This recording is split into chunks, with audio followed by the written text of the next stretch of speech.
Bismillahirrahmanirrahim. Assalamualaikum warahmatullahi wabarakatuh.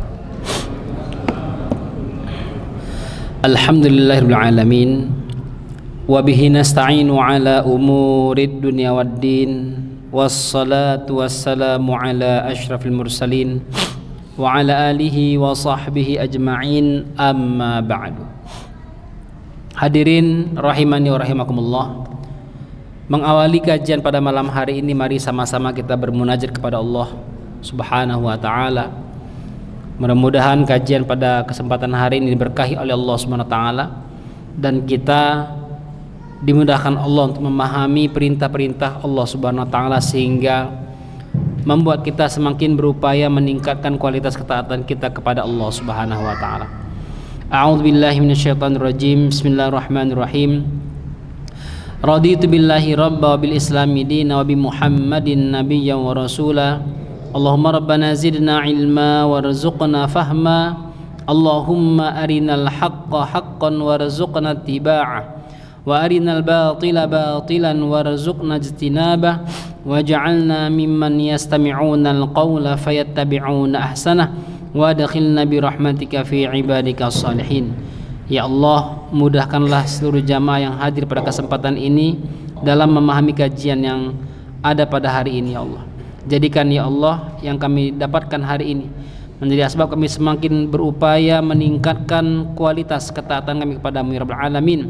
Rabbana atina fid dunya hasanah wa fil akhirati hasanah wa qina adzabannar walhamdulillahil alamin.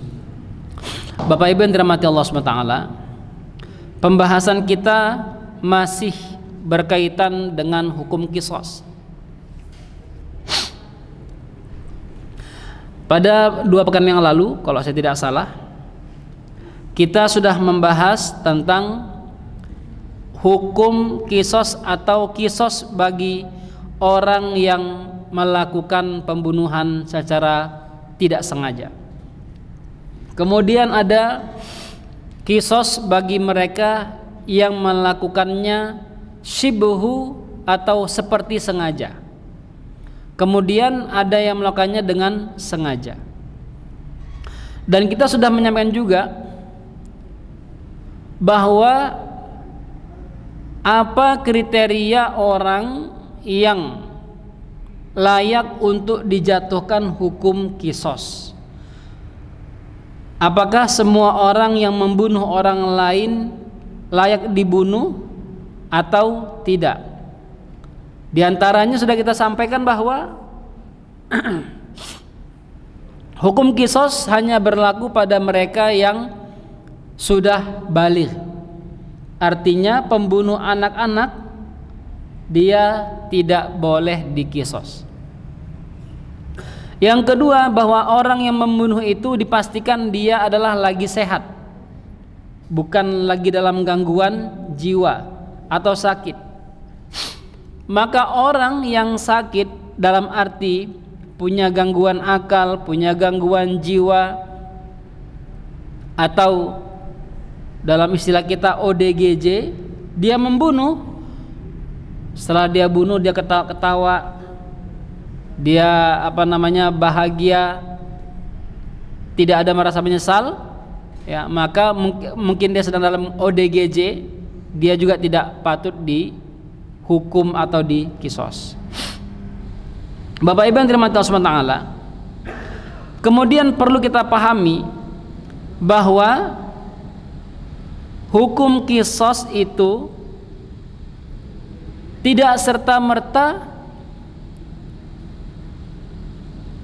mudah diterapkan seperti yang kita bayangkan. Kalau dulu, kalau saya tidak salah 2003, 2007, 2014 pernah terjadi keributan untuk menerapkan syariat Islam. Tahun 2018 ketika kami ngobrol termasuk dengan Ustadz Jazir, itu waktu itu jadi narasumber, beliau bilang begini, kalau kita dari sisi kekuatan, kita kekuatannya banyak, untuk menerapkan hukum-hukum itu. Tapi kita belum memiliki alur dalam penerapannya. Sehingga ketika ini diterapkan dan orang-orang tidak memahaminya, khawatir terjadi kesalahpahaman yang membuat syariat itu buruk di mata orang-orang. Bapak Ibu yang dirahmati Allah Subhanahu wa taala, selain hukum qisas, membunuh, orang yang membunuh dibunuh, maka hukum qisas selanjutnya adalah hukum qisas sebagian. Apa yang dimaksud dengan hukum qisas sebagian? Kita akan diarahkan pada firman Allah di surah Al-Maidah.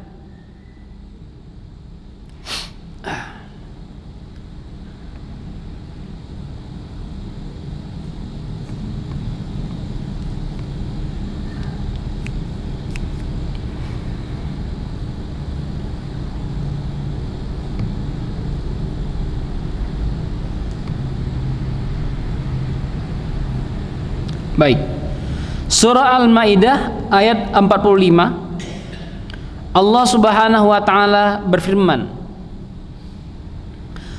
"Wa katabna 'alaihim fiha," dan kami putuskan, kami tentukan, kami tetapkan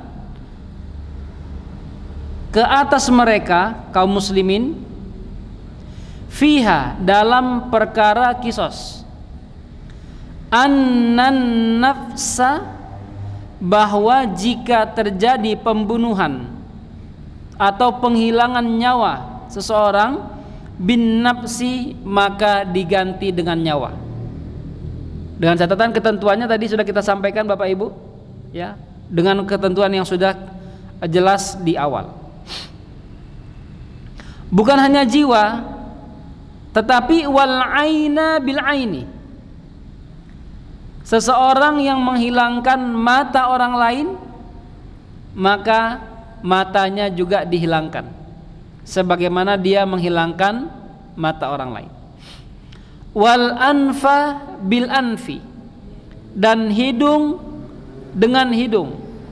Orang yang melakukan upaya menghilangkan hidung orang lain, apakah dengan cara memotongnya atau dengan cara yang lain, maka juga hidung orang yang melakukannya dihilangkan atau diperlakukan hal yang sama. Wal uzuna bil uzuni, orang yang menghilangkan telinga orang lain, maka telinganya juga dihilangkan. Wasinna bisinni, dan orang yang menghilangkan gigi orang lain, maka gigi yang menghilangkan juga dihilangkan sebagaimana yang dia lakukan. Wal juruha qisas, dan orang yang menyayat kulit orang lain, lengan orang lain, kaki orang lain, maka dikisos dengan hal yang sama. Faman tasaddaqa bihi fahuwa kafaratun lah. Tetapi jika terjadi dialog, gimana nih, ini hidung saya udah hilang nih, ente buat. Pilihannya dua, ente ganti dengan bayar dengan bayar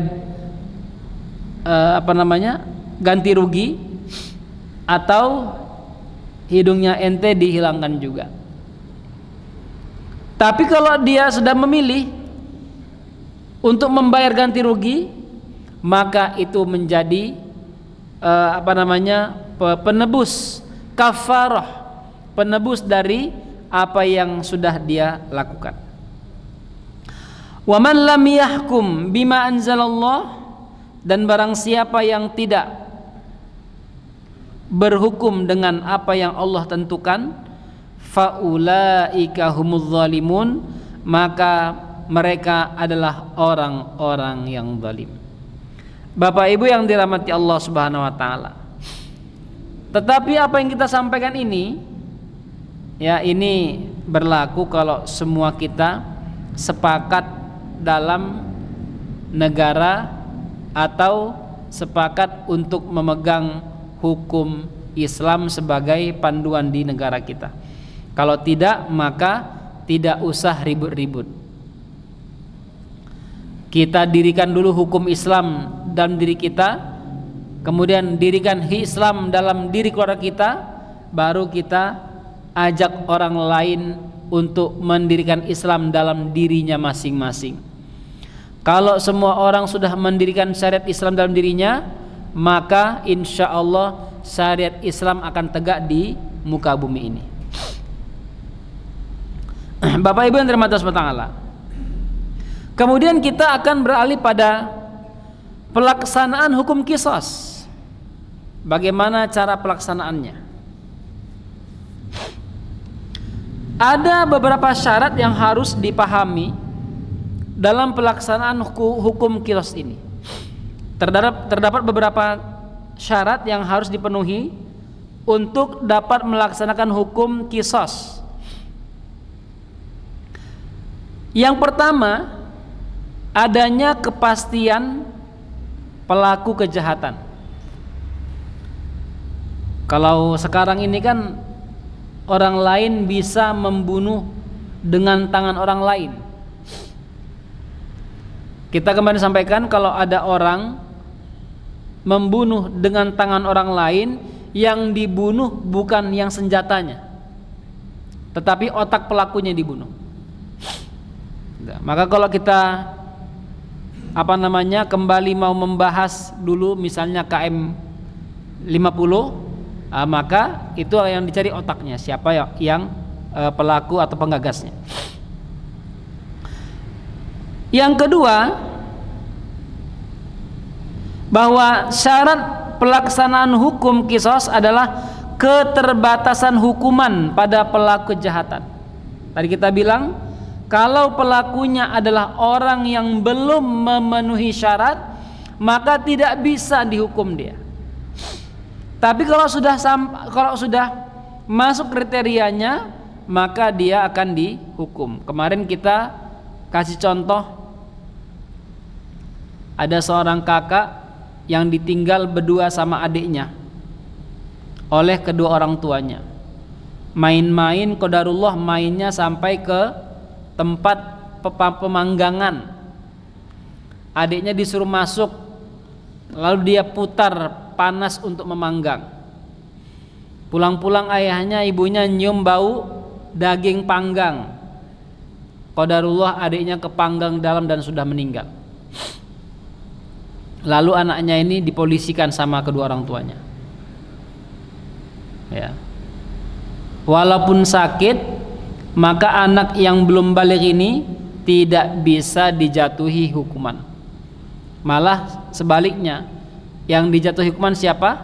Orang tuanya yang lalai dalam menjaga kedua anak-anaknya. Bapak Ibu yang dirahmati Allah Subhanahu wa taala. Maka yang ketiga, pelaku kejahatan atau pembunuhan itu sudah masuk dalam koridor mukallaf. Ya, dia mukallaf, orang yang dibebani hukum. Artinya dia sudah wajib melaksanakan sholat. Kalau anak walaupun dia mumayyiz belum wajib melaksanakan sholat, maka dia tidak bisa dijatuhi hukuman.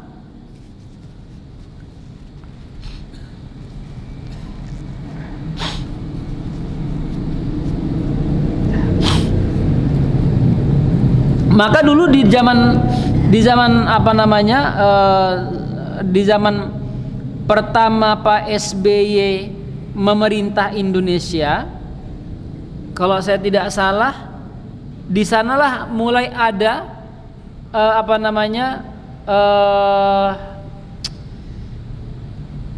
Komnas HAM, ya, Komnas HAM, yang turunannya ada Komisi Perlindungan Perempuan, ada Komisi Perlindungan Anak. Ya. Sampai sekarang kayaknya belum tembus Komisi Perlindungan Suami. Belum tembus kayaknya itu, Pak. Padahal kalau dalam hasil konseling kami banyak juga suami yang yang disiksa sama istrinya, Pak. Ya. Itu sampai datang ke saya ngobrol bagaimana tentang istrinya yang ringan tangan, Pak. Ringan tangan ke muka. Apa-apa nampar, apa-apa nabok, Pak. Nah, maka kalau dia belum mukallaf, dia tidak boleh dihukum. Nah, dalam walau nanti ada penjara anak-anak, tapi dia tidak sampai pada efek untuk menghilangkan sesuatu dari anak tersebut, tapi hanya berefek pada jerah, ya, efek jerah. Kemudian yang keempat, syarat pelaksanaan hukum itu juga adalah bahwa pelaku pembunuhan bukan orang tua korban. Kalau yang membunuh orang tua korban, kemarin kita sampaikan, maka tidak boleh dikisos. Walau di sini ada khilafiyah. Ya. Kalau para ulama bilang begini, kenapa orang tua tidak dikisos? Karena adanya anak itu karena adanya orang tua. Itu alasan pertamanya. Yang kedua, tetap dikisos. Kenapa? Karena menghilangkan nyawa orang lain. Yang kelima, korban harus seorang yang maksum, tidak boleh dibunuh. Maksum dalam arti dia tidak sedang melakukan kesalahan yang disembunyikan aibnya oleh publik. Misalnya seorang yang sudah menikah lalu dia berzina, ya, hukum, kepastian hukumnya dia pasti akan dirajam. Lalu ada, mohon maaf, misalnya orang tua korban itu, orang tua yang dizinahinya nggak kuat menahan malu, dia ambil golok, dia gorok leher orang yang menzinahi anaknya itu. Maka dalam hal ini pelaku pembunuhan tidak akan dijatuhi hukuman kisos. Kenapa? Karena korbannya adalah orang yang dalam kategori bersalah atau sedang bermasalah hukum, yang akan membuat nyawanya akan hilang walau masih menunggu kepastian hukumnya tersebut. Tetapi jika orang yang dimaksud atau orang yang dibunuh bersih dari kesalahan, bukan orang yang berzina, bukan orang yang membunuh orang lain, lalu dibunuh, maka pelaku pembunuhan harus diterapkan ke atasnya kisos. Yang keenam, para penuntut kisos harus sudah mukallaf. Artinya tidak boleh anak-anak yang menuntut. Kami menuntut keadilan atas pembunuhan orang tua kami, tapi yang menuntut anak-anak yang belum paham, berarti ada yang ngompori. Ya, ada yang ngompori. Yang ketujuh, semua penuntut kisos sepakat atas tuntutannya. Tidak boleh ada perbedaan. Nuntutnya apa? A, B, C. Oh, saya nambahin deh. Nambahin apa? Nambahin satu. Enggak. Saya nambahin enggak.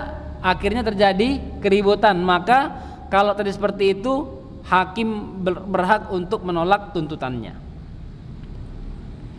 Yang kedelapan, penetapan hukum keputusan harus dilakukan oleh pemerintah atau hakim.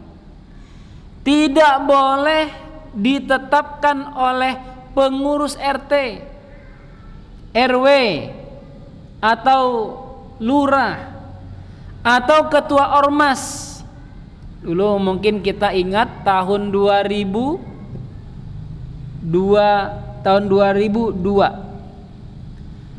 Kalau saya nggak salah kejadiannya ini di Sulawesi.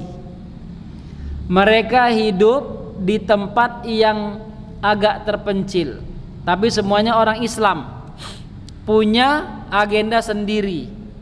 Ada orang yang berzina. Yang berzina ini ketahuan, lalu mereka buat hukum rajam. Dirajam itu di kampung, dirajam sampai meninggal ya. Setelah itu masuk berita, dikomen oleh banyak orang-orang termasuk para ulama mengkomeninya. Ya, karena ini bukan negara Islam, maka jangan sampai membuat hukum di luar negara yang sudah ditetapkan. Ya, karena akan terjadi pembunuhan. Ketika terjadi pembunuhan itu, maka semua orang yang ikut akan kena pasal hukum yang berkaitan dengannya. Yang kesembilan, bahwa penegakan hukum qisas harus melibatkan pemerintah yang sah atau aparat penegak hukum yang berwenang. Maka jangan sampai hasil musyawarah takmir bahwa ini jamaah dihukum rajam misalnya, nggak boleh Pak. Ya, bahaya nanti. Langsung nanti datang kemari polisi anti teror. Kenapa? Bahaya membuat negara Islam di masjid, bahaya. Yang ke-10, pelaksanaan hukum qisas harus disaksikan oleh ahli waris yang menuntut qisas. Nggak boleh di hidden, nggak boleh disembunyikan. Keluarga yang dibunuh kemari, kita mau menyaksikan tuntutan kalian hari ini, qisasnya akan dilaksanakan. Saksikan, mereka lihat hukumannya langsung diterapkan di sana itu. Hadirin rahimakumullah, 10 poin yang tadi kita terangkan itu semuanya berlaku untuk koridor qisas, baik qisasnya itu qisas nyawa atau qisas sebagian, menghilangkan hidung, menghilangkan mata, menghilangkan telinga, menghilangkan tangan, menghilangkan kaki, membuat orang lain terluka, maka sama itu hukumnya atau penerapannya, syarat-syaratnya sama dengan hukum qisas menghilangkan nyawa orang lain. Jazakumullah khair. Hadirin rahimani wa rahimakumullah, adanya syarat-syarat ini menunjukkan kepada kita bahwa yang namanya hukum Islam dalam koridor al-hudud, penerapannya harus benar-benar teliti. Penerapannya harus benar-benar detail. Tidak boleh asal menerapkan lalu merasa mengamalkan agama. Ya. Sama dengan hari ini kita bicara hukum yang lain. Ya, misalnya hukum pernikahan.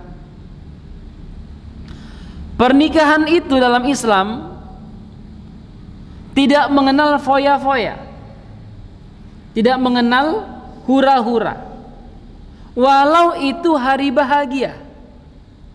Penerapannya tetap berdasarkan kaidah kesederhanaan. Maka jangan sampai gara-gara pernikahan seperti ini yang harusnya penuh berkah malah menjadi bumerang kesulitan. Berapa banyak orang tua yang tega, yang kuat, yang bela-belain minjem uang gara-gara anaknya pengen nikah dan dirayakan. Bapak Ibu yang dirahmati Allah,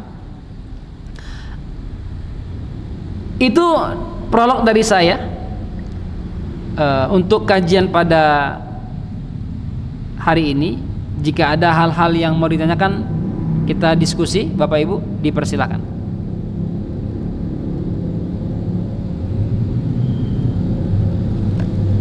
Silakan.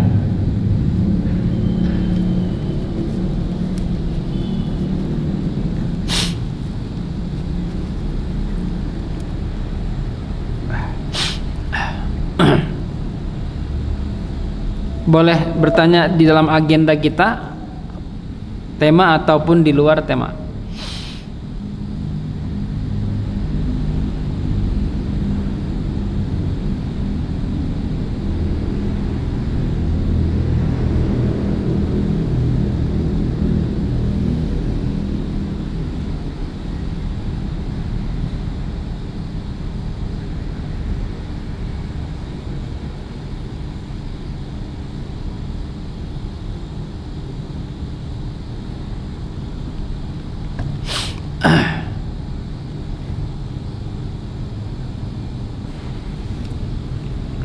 Silakan Bapak Ibu. Tadi ibu-ibu ada?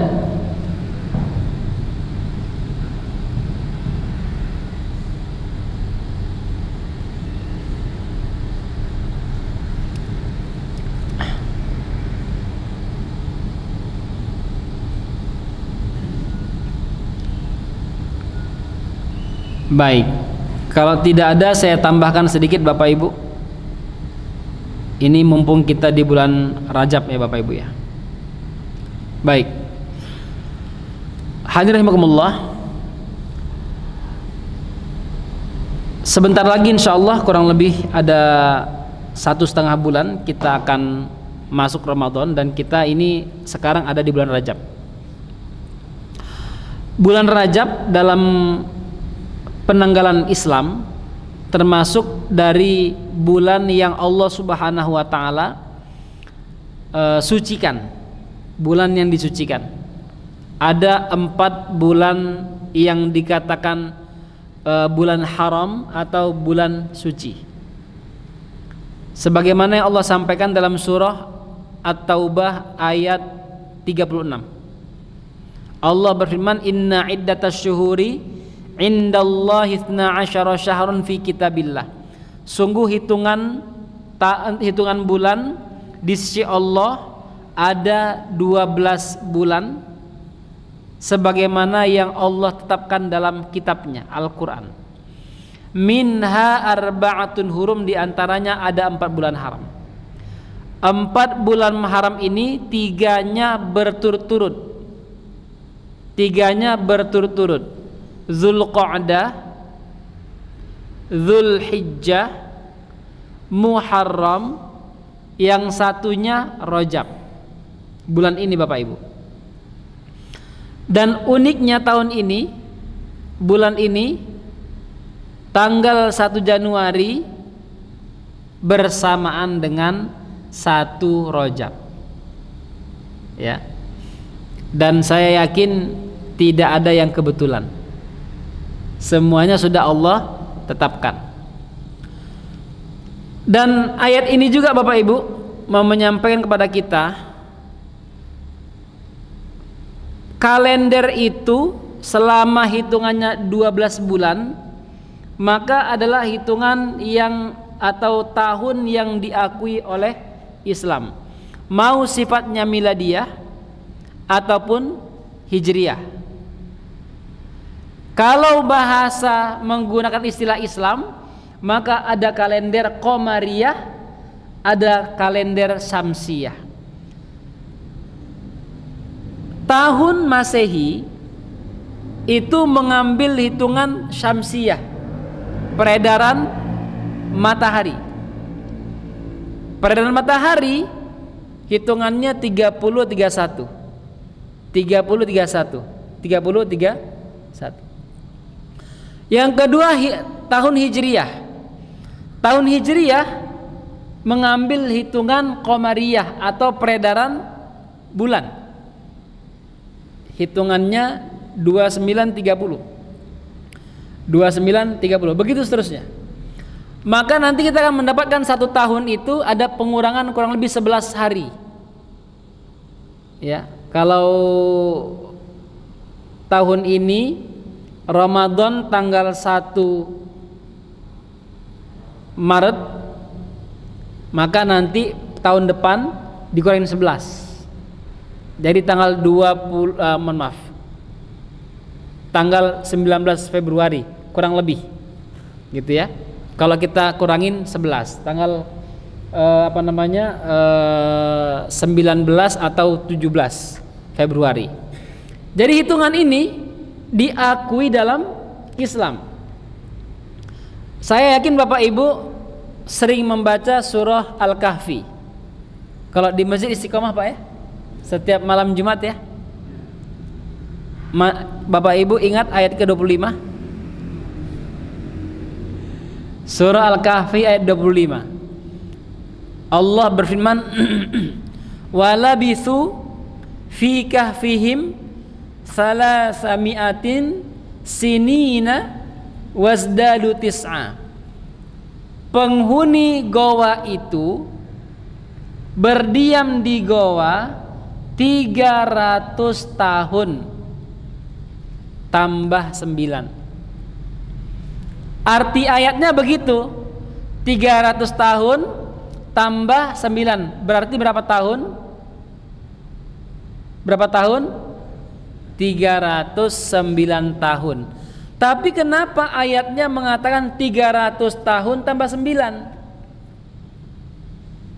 Kok bingungkan? Kenapa nggak bilang 309 tahun? Ternyata Allah mau menyampaikan kepada kita bahwa itu Ashabul Kahfi tinggal di goa. Kalau kalian hitung dengan tahun Masehi, dengan tahun Samsiyah, maka mereka tinggal di goa 300 tahun. Kalau kalian hitung dengan hitungan Hijriyah, tambah 9 tahun. Begitu Pak ya. Itulah uniknya ayat Al-Quran. Maka kalau kita ambil dengan hitungan Masehi, Nabi SAW itu tidak wafat di umur 63 tahun, tapi wafat di umur 60 tahun. Gitu ya. Kalau hitungannya Masehi, maka bapak-bapak yang umurnya udah 60 tahun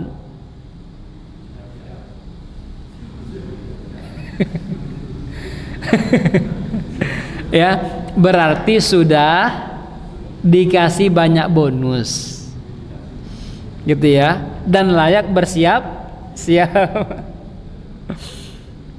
Bapak Ibu yang dirahmati Allah, tapi kalau dihitung dengan hitungan Hijriyah maka 63 tahun.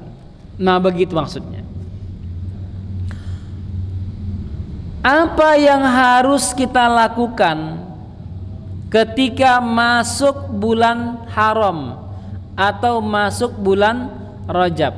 Kata Allah, minha arba'atun hurum. Di antaranya ada 4 bulan yang diharamkan atau disucikan. Zulqa'dah, Zulhijjah, Muharram, Rajab. Apa yang harus kita lakukan di bulan ini?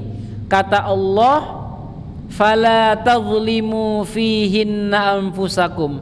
Jangan kalian berbuat zalim di bulan ini. Apa bentuk berbuat zalim di bulan ini? Banyak yang contohnya banyak sekali. Di antara contohnya paling ringan adalah menyakiti hati tetangga, membuat tetangga tidak nyaman. Ke kantor bisa tepat waktu, ke masjid nggak apa-apa masbuk. Itu ya. Sangat takut kalau melanggar di kantor, tapi biasa aja kalau melanggar perintah Allah. Oke. Sampai pada jangan sampai terjerembab pada yang syubhat, yang enggak jelas, apalagi yang diharamkan oleh Allah Subhanahu wa taala. Fala tazlimu fihinna anfusakum, jangan kalian menzalimi diri kalian di dalamnya. Kata Allah, wa qatilul musyrikina kafah kama yuqatilunakum kafah. Perangilah orang-orang musyrik dengan sungguh-sungguh, dengan catatan kalau mereka menyerang kalian. Kalau tidak, maka jangan memulai untuk berperang di 4 bulan ini. Lalu ayatnya Allah tutup dengan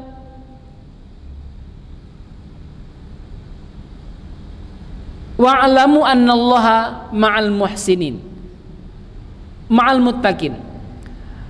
Ketahuilah bahwa Allah beserta orang-orang yang takwa. Takwa dalam arti berupaya benar-benar menjauhi maksiat, jaga mata, jaga lisan, jaga telinga, jaga pikiran kita, jaga tangan dan kaki kita, jaga hati kita. Hadirin rahimakumullah, ternyata dulu para sahabat, Rasul dan para sahabat memulai persiapan Ramadan itu dari bulan Rajab, Sya'ban. Ramadan itu bulan panen, bukan bulan menanam. Bagaimana maksudnya? Bulan panen pahala, bukan menanam pahala. Kita sekarang menanam ini, Pak. Rajab dan Sya'ban ini bulan menanam. Apa maksudnya menanam? Jangan sampai pas Ramadan kita mulai puasa banyak yang lemes gara-gara nggak biasa puasa. Mulai tarawih banyak yang komplain gara-gara tidak biasa lama-lama berdiri. Tetapi ketika kita mulai persiapannya dari bulan Rajab masuk bulan Sya'ban, maka kita mulai terbiasa menjaga amaliyah-amaliyah. Dan mohon jangan sampai merusak bulan-bulan ini dengan amalan-amalan yang bukan bagian daripada Islam. Ya, bukan bagian daripada Islam. Karena Islam, baginda sallallahu alaihi wasallam mengajarkan kepada kita di bulan ini makin memperbanyak qiyamul lail, makin memperbanyak atau membiasakan diri dengan puasa, makin memperbanyak sedekah. Supaya apa? Pas nanti masuk bulan Sya'ban kita udah terbiasa, masuk bulan Ramadan biasa-biasa saja dengan amalan-amalan yang panjang-panjang seperti itu. Bapak Ibu yang dirahmati Allah, kita sebagai kaum muslimin mari berupaya untuk meningkatkan, memanfaatkan bulan ini. Jangan sampai kita melakukan hal yang seperti dilakukan oleh orang-orang yang tidak memahami kesucian bulan Rajab ini. Begitu Bapak Ibu. Mungkin ada yang bertanya, kami persilakan menunggu waktu kita azan. Silakan Bapak Ibu.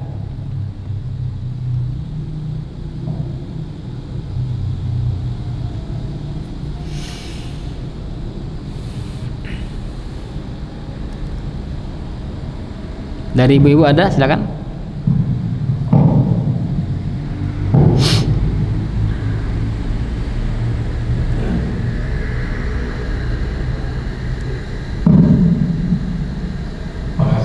Ya.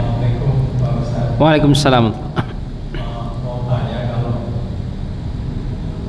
di Indonesia kan ada pengadilan agama, itu yang ngurusi apa saja ya? Apakah juga termasuk masalah pidana? Karena seperti kisos itu kan sebetulnya masalah pidana. Jadi apakah bisa misalnya Ya, lanjut Pak. ada kasus pidana dibawa ke pengadilan agama dan orang Islam? Terima kasih. Ya. Baik. Kita dengar azan dulu Bapak Ibu.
Baik, Bapak Ibu yang dirahmati Allah Subhanahu wa taala.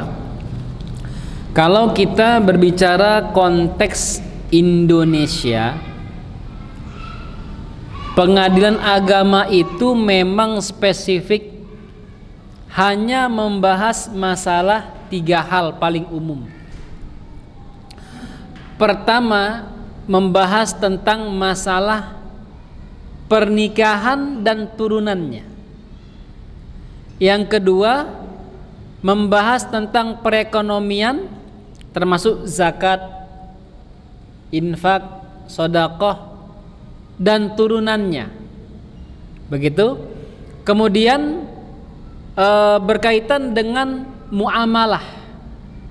Ya, apakah muamalah Islamiyah, akad, janji yang nanti walaupun nanti ini bisa diselesaikan melalui jalur Kemenak, tetapi nanti akan ada juga irisannya dengan jalur hukum perdata. Karena memang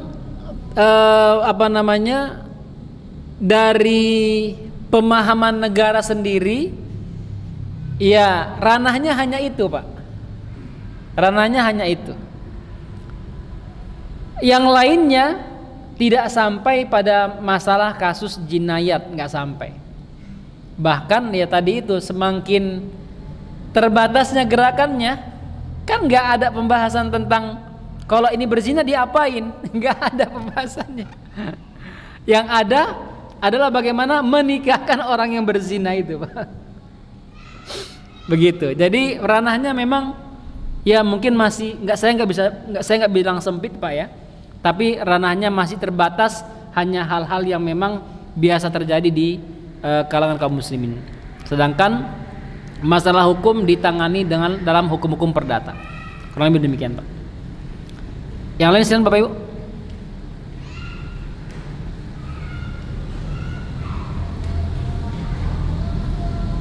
Ada? Baik, kalau tidak ada saya akhiri dan saya mau ngajak Bapak Ibu semua berdoa. untuk kesembuhan Pak Dani. Qadarullah kurang lebih 2 pekan lalu ya, beliau jatuh sakit dan alhamdulillah hari ini atau kemarin sudah dipindah posisi kamarnya yang awalnya disterilisasi, tidak boleh ada yang berinteraksi langsung, sampai keluarganya juga nggak boleh Pak. Istrinya, anak-anaknya nggak boleh langsung berinteraksi Pak. Jadi hanya bisa lihat dari kaca aja. Sekarang udah pindah dan ini menunjukkan ada perkembangan dalam kesehatannya. Kita doakan untuk beliau, semoga Allah rahmati beliau kesehatan dan kepulihan sebagaimana sebelumnya. Ala hadhihi niyyah al-Fatihah. A'udzubillahi minasyaitonir. Bismillahirrahmanirrahim. Alhamdulillah. Iyyaka na'budu wa iyyaka nasta'in. Ihdinas siratal mustaqim. Ghairil maghdubi 'alaihim waladdallin. Amin. Allahumma inna nas'alukal karim Rabbal 'arsyil 'azim an tasfiya Bapak Dani. Allahumma ishfihi shifaan ajilan, shifaan la yughadiru saqaman.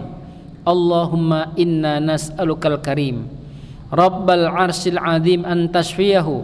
Allahumma shfihi shifaan ajilan, shifaan la yughadiru saqaman. Ya Arhamar Rahimin, ya Allah, di sini kami ya Allah jemaah Masjid Al-Aman ya Allah, mohon kepadamu ya Allah agar Engkau rahmati Pak Dani kesehatan ya Allah.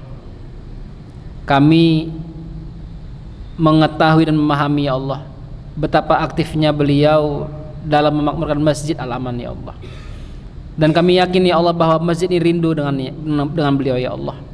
Kami juga rindu dengan beliau ya Allah. Kami pengen ya Allah agar Engkau rahmati beliau kesehatan, kesembuhan, kepulihan ya Allah, sehingga kembali lagi ke masjid dan memakmurkan Masjid Al-Aman ya Allah. Ya Mujibas Sa'ilin, rahmati seluruh jamaah kesehatan ya Allah, jauhkan dari segala keburukan ya Allah, jauhkan jamaah Masjid Al-Aman dari segala penyakit yang membuat mereka lemah dalam memakmurkan masjid ya Allah.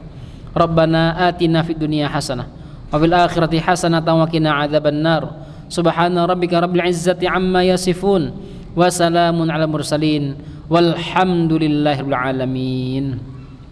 Demikian Bapak Ibu, mari kita akhiri baca alhamdulillah dan doa kepada majelis. Alhamdulillah alamin, subhanakallahumma bihamdika asyhadu an la ilaha illa anta astaghfiruka wa atubu ilaik. Wal afu minkum. Wassalamualaikum warahmatullahi wabarakatuh.